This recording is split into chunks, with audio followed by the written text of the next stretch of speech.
Hello all, Rick here with a video looking into some designs of the 25th century Starfleet, and while I have covered many ships individually, as well as the styles of this contemporary fleet, I thought this time I would address a specific question.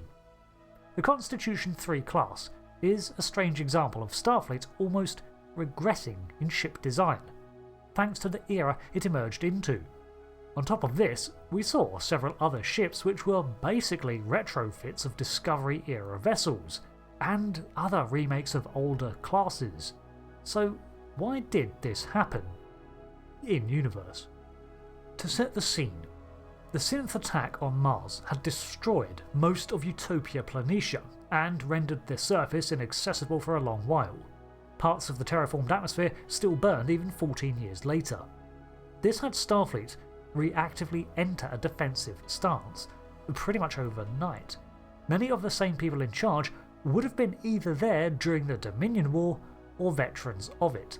So when a major attack came in the heart of the Sol system, right on the primary boundary of Federation starships, it was understandably seen as a prelude for war. However, with no further follow-up attacks and the cause unknown at the time, the UFP was left holding its breath. On top of this, the most resource-intensive project they had ever seen, the building of thousands of Wallenberg evacuation ships for the Romulan relocations, went up in smoke, resulting in 5 years of wasted efforts. This created an atmosphere where they were unwilling to extensively commit to exploration roles too far beyond UFP borders, as resources were suddenly more scarce, ship construction heavily hampered, and there was the lingering paranoia of another attack. Not long after this, the Enterprise E was lost under clandestine circumstances, and the Odyssey-class Enterprise F was under construction, ready to launch in 2386. With the rapid turnaround of a new flagship, we can safely assume that, like the Enterprise E's launch, the Odyssey-class may have been slated to be a different vessel, or at least begun construction years earlier. As the largest and most advanced star cruiser ever created, it was at least a statement that the United Federation of Planets, while heavily withdrawn and currently self-interested, was going to attempt to fulfill its other duties beyond defense. It's also likely that this ship launched from the San Francisco fleet yards as well, as was the case with its Star Trek Online counterpart, and consistent with previous Enterprise vessels.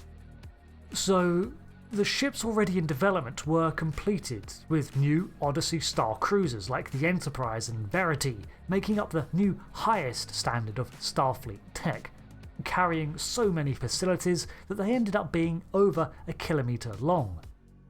Big, demanding vessels that, prior to the loss of the biggest shipyard, were set to potentially be the new benchmark for Starfleet going forwards.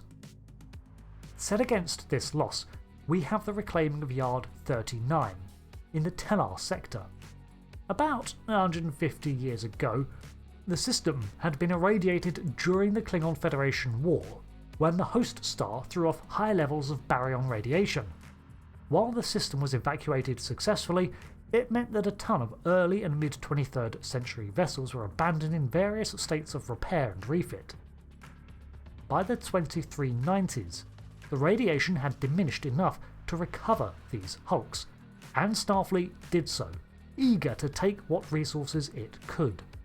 Although over a century old, most of these vessels were solid enough in frame that they could be retooled. Rather than relegate them all to workhorse vessels, out of time, although this was the fate of some of them, a new project was initiated to update them with current technology, a lot of it born from the Odyssey-class program. These overhauls were termed 6th generation upgrades and included structural alterations, a distinctive new hull colour scheme from the materials used, sensor, weapons and warp updates. So with these recovered ships, we literally see one instance of older designs influencing Starfleet as it moves into the 25th century. But that's not all.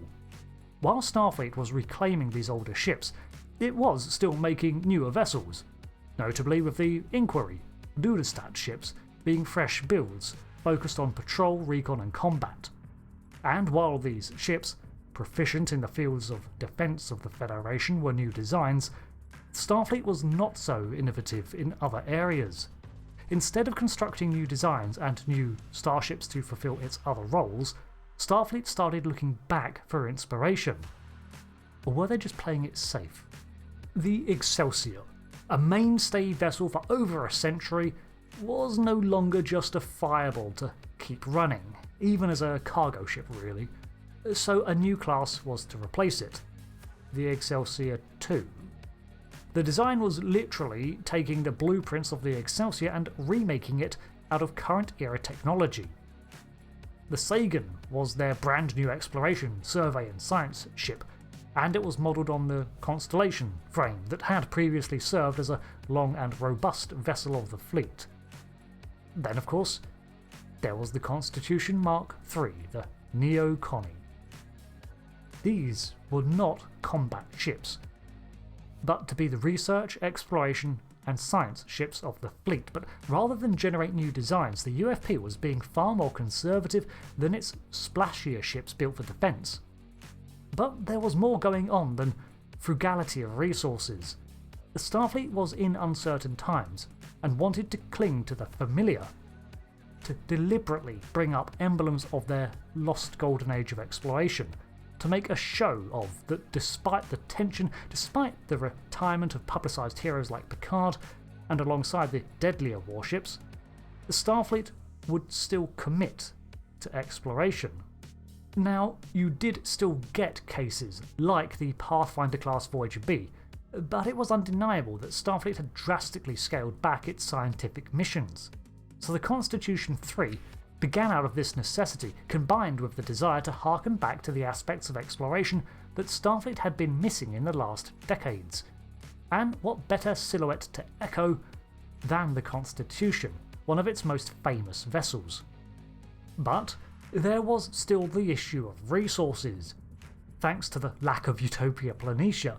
So another new practice emerged, a salvaging and retooling of decommissioned ships for their new vessels to a greater extreme. So much so that the term refit began, erroneously, being used to describe some of these new builds, considering so much of their construction was from older ships. In part, this is what led to the Sagan class's resemblance to the Constellation class, but the most extreme case we see is the conversion of the Lunar-class USS Titan in the Constitution-class Titan A. The frame was selected based on the pre-existing Shangri-La class, but the mission profile was overhauled to focus far more on exploration than combative roles of before, although the large impulse drives would certainly make it one of the most nimble ships at sublight speeds.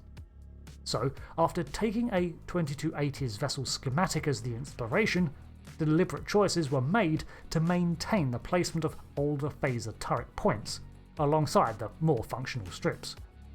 The hull patterning was also kept similar to its 120-year-old inspiration, rather than folding in the darker aesthetic that developed in the post-Dominion War era or the new 6th generation upgrades.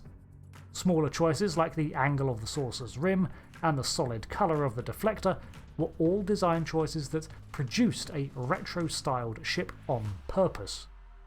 One that did not advertise its advancements and in fact even lacked optimal technologies in favour of pragmatic sacrifices.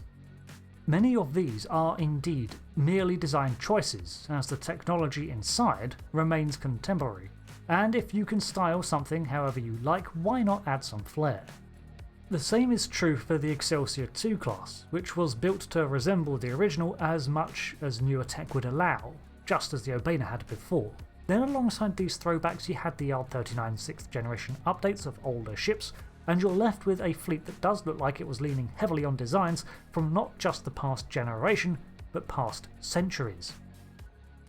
Now, out of universe, the real reason for the design is simply nostalgia for older styles.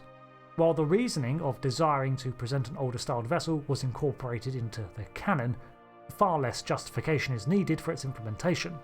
After all, pining for the familiar of 40 years ago is a relatable sentiment, more so than the Federation pining for a 130-year-old ship design.